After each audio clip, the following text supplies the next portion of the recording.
Imagine loving someone so deeply that you don't just trust them with your heart, you trust them with your child.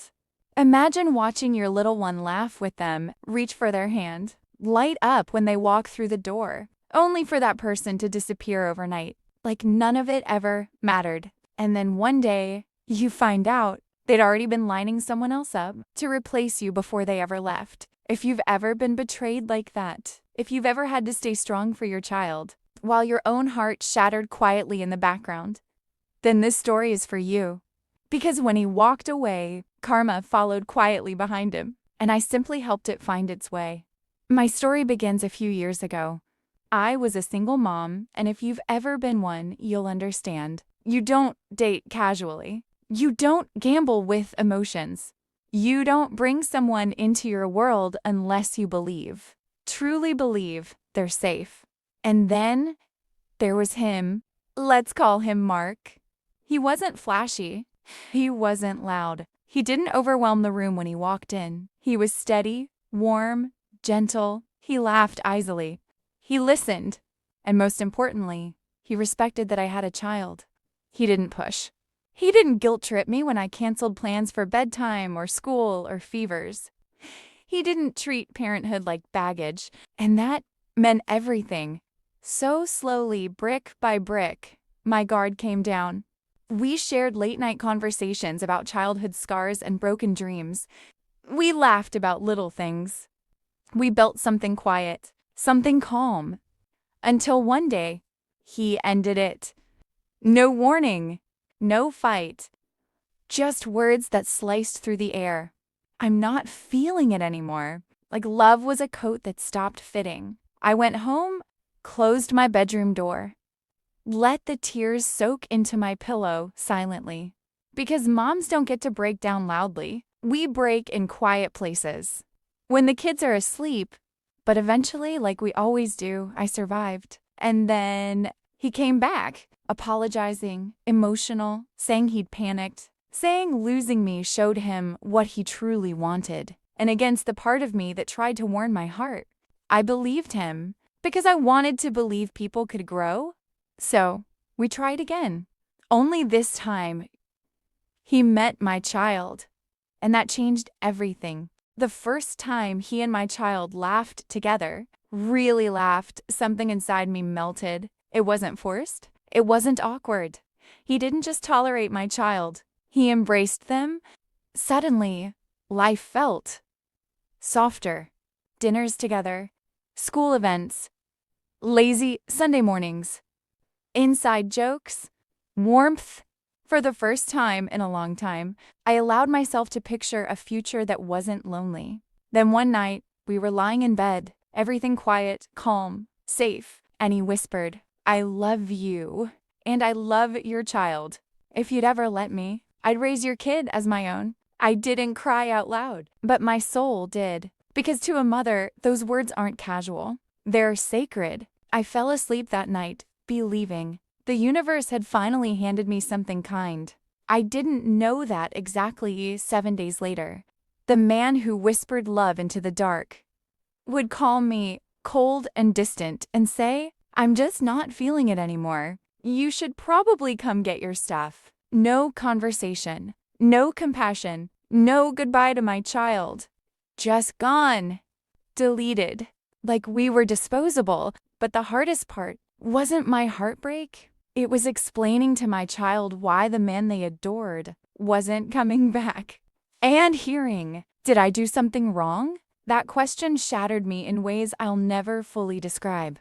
I hugged my child, told them, "No, you did nothing wrong. Ever." Then I went into the bathroom, turned on the shower, and cried into the noise so they wouldn't hear. That's when sadness slowly hardened into anger. Not screaming anger, not chaos, not rage. No, cold anger, the quiet kind, the kind that settles in your chest and whispers. He broke something he had no right to touch. And then I found out the truth. He hadn't left because he was confused.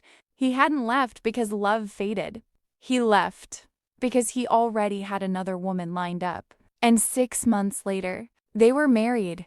Suddenly, everything that felt real looked like rehearsal. And I was just the practice round. But he made one mistake. He thought my kindness meant weakness. He thought I'd disappear quietly. He thought I'd accept the pain and vanish from the story like a background character. But here's the thing about mothers. We bend, but we don't break. And we don't forget what hurts our children. So I didn't argue. I didn't beg. I didn't send long emotional messages asking for closure. Instead, I became very, very calm and creative. Harmlessly creative. I started signing him up for things. Free samples, medical newsletters, treatments, pamphlets, all health related. Specifically, men's incontinence underwear, prostate supplements, severe gas treatment guides, and then erectile dysfunction options. Not just pills, but 全 procedures 星星, 整 devices 星星, 新 confidential consultations 星星, addressed directly to him, delivered quietly, over and over and over. Every week his mailbox whispered, "Something must be wrong with you." And I lived my life. No messages, no drama, no trace, just karma by subscription. Weeks passed, and then one night, I went out for drinks with someone we both knew. Meg. She'd always liked me. We stayed friendly. We talked, laughed, exhaled. But after a couple drinks, she leaned closer. Her voice softened. "I just need to ask you something." I nodded. She hesitated, then whispered, "Did his problems ever affect your relationship?" I blinked slowly. "What problems?" And that's when she told me. Right after the breakup, he'd gone to stay at her house, drunk, high, passed out on their couch. Somewhere in the night, he wet himself. The next day, they all went to his place for a cookout. She went into his bathroom, opened the cabinet, and there they were, men's incontinence underwear, stacked, waiting.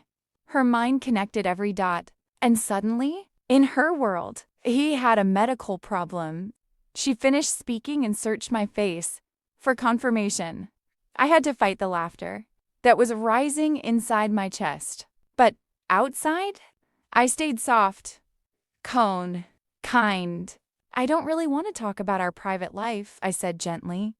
"He hurt me, but I'd never do anything to embarrass him." She nodded, touched my arm, said, "I understand." And then she winked, because in her mind, she knew, or thought she did. And I didn't correct her, not with a single word. To this day, I don't know if he ever convinced them otherwise, but I do know this. He suddenly became very small in his own world, because every look, every whisper, every pause felt like suspicion, and humiliation quietly bloomed inside him. He didn't get to walk away untouched anymore. No screaming, no chaos, no fights. Just a seed of insecurity, planted gently, growing slowly. Every time someone looked at him a little too long, he wondered, do they know? Every laugh in another room? Are they talking about me? Suddenly, he wasn't confident. He wasn't bold. He wasn't powerful. He was insecure. And that was enough. Because revenge doesn't always explode. Sometimes it whispers. Sometimes it shifts perception. Sometimes it reminds someone, you don't get to break hearts and walk away clean, especially not a child's. And if you're listening to this with a scar someone else left behind, hear me. Kindness is not weakness. Love is not foolish. And your worth does not shrink because someone failed to see it. You don't need to scream to be powerful. Sometimes justice is quiet. And when it arrives, it is beautiful.